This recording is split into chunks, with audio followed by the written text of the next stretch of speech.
আল্লাহ রাব্বুল আলামিন বলেছেন ওয়া নাযালনা আলাইকাল কিতাবা তিবয়ানান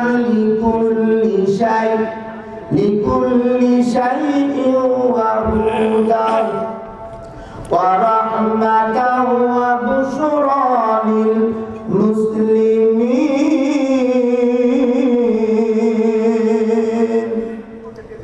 আল্লাহ রাব্বুল আলামিন বলেন, হে দুনিয়ার মানুষেরা, আমি আল্লাহ রাব্বুল আলামিন কোরআনুল কারীমকে অবতীর্ণ করেছি। এই কোরআন যদি পড়ো, এই কোরআন বোঝো, এই কোরআনের বিধান অনুপাতে চলো, তাহলে আমি আল্লাহ তাআলার কুদরতি ভান্ডার থেকে যারা এই কোরআন মানবে তাদের উপর রহমত বর্ষিত হবে। আর যারা এই কোরআন পড়বে বুঝবে, আল্লাহ তাআলা বলেন তারা এই হিদায়াত পেয়ে যাবে।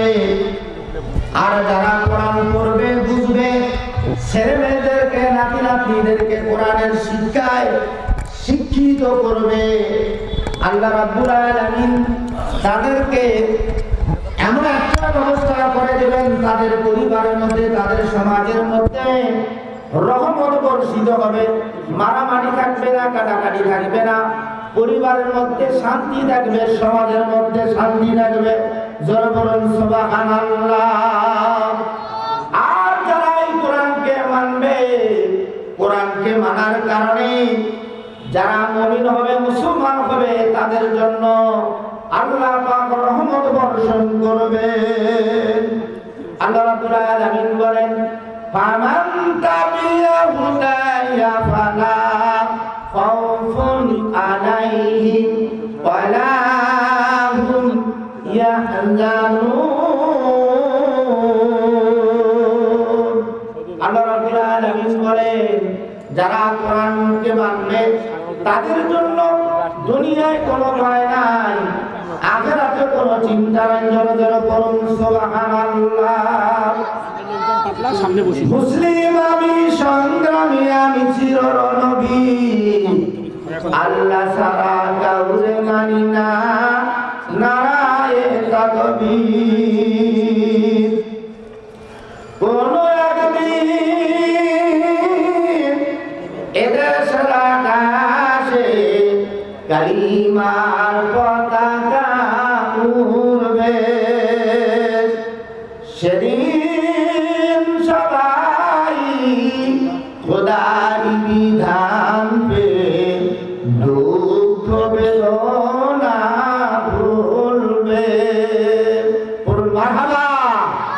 সম্মানিত ভাইরা, আমরা চাই পরিবারের মধ্যে, সমাজের মধ্যে, রাষ্ট্রের মধ্যে শান্তি আসুক। শান্তি আসবে কিসে? বলেন, কিসে শান্তি আসবে? আল্লাহর কোরআনে। কোরআন পড়লে শান্তি আসবে, কোরআন মানলে শান্তি আসবে। কোরআনের আইন যদি দেশে চালু হয়, শান্তি পাওয়া যাবে। কোরআনের আইন চালু হলে যেমনই ভাবে হযরত ওমর রাদিয়াল্লাহু তাআলা আনহু গভীর রাত্রিতে প্রজাদের, জনগণের খোঁজ খবর নিয়েছিলেন, ঠিক এমনই ভাবে যখন কোরআনের আইন চালু হবে, যত নেতা আছে এই নেতারা বাইরে পাহারা দিবে, ঘুরবে, আর জনগণ আরামে ঘুরবে, আরামে ঘুমাবে। আর কোরআনের আইন চালু না হলে জনগণের ঘুমিয়েও আরাম নাই। চোর, ডাকাত, বাটপার সমাজের মধ্যে থাকার কারণে জনগণ ঠিকভাবে ঘুমাইতে পারে না। কথা বলেন ঠিক না বেঠিক? আমার ভাইরা, আসুন আমরা সকলেই টুডে এন্ড টুমরো দুনিয়া থেকে অন্ধকার কবরে চলে যাব। এই অন্ধকার কবরে চলে যাওয়ার জন্য আমরা পাঠ্য সংগ্রহ করি। আল্লাহ তাআলার কোরআনুল কারীমকে আমরা নিজেরা পড়ব, বুঝবো, আমল করব, কোরআনের বিধান অনুপাতে সমাজ করব। আমরা নিজেরা মানব, সমাজকে, সমাজের মানুষকে কোরআনের দিকে রাখবো। আল্লাহ রাব্বুল আলামিন আমাদের সকলকে কোরআন পড়ার, বুঝার, আমল করার তৌফিক দান করুন। বারাকাল্লাহু লানা ওয়া লাকুম ফিল কোরআনিল আযীম।